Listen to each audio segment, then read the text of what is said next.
Here in the lab, we are running all of our in-house blood work and prepping samples to go to outside labs. So depending on the animal and what we're looking for, that'll determine if we run it here in-house or send it out.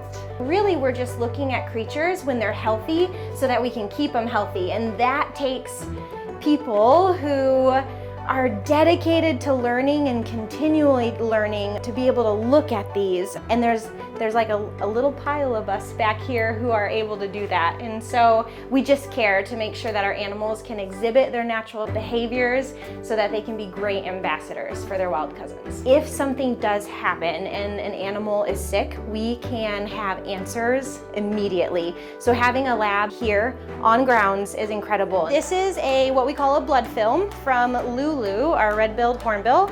Avian and reptile species are really unique. They have special red blood cells, monocytes and lymphocytes, and you count into 100. The vet techs here at the zoo run this blood what we call manually, and so we're counting cells, we're looking at cells, determining what they are, and then putting it through an equation and giving that to the vet.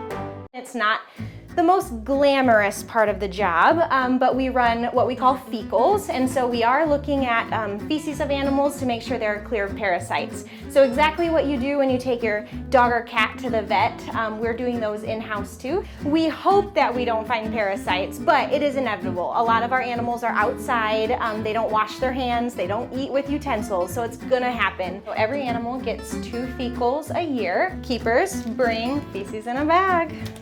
Hyena. Labeling is important. Sometimes we're running 25 samples a day. There's a direct exam and a centrifuge. Parasite ova are really, really light, and so they float to the top and they stick on a cover slip. We take that off, put it on a slide, and look at it under the microscope, and you can actually see those parasite ova if they're there. And then a direct exam are looking for those more heavy parasites that they would sink. It's not glamorous, I will tell you that right now. It is not glamorous, but the gut health of animals is really important, and parasites can cause quite a few problems with animals, and so it's just really an important part. There's a lot of food particles. Sometimes for our carnivores and our big cats, you'll see hair, but they groom themselves quite a bit. You can see a lot of bacteria, and then our centrifuge we'll take back. Hyena looks great. I see nothing wrong in here.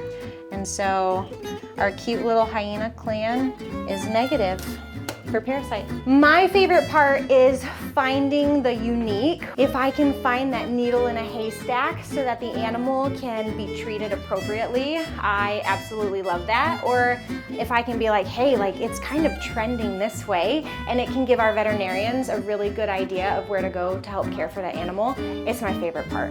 It's also fun to find a parasite. So I'll admit it.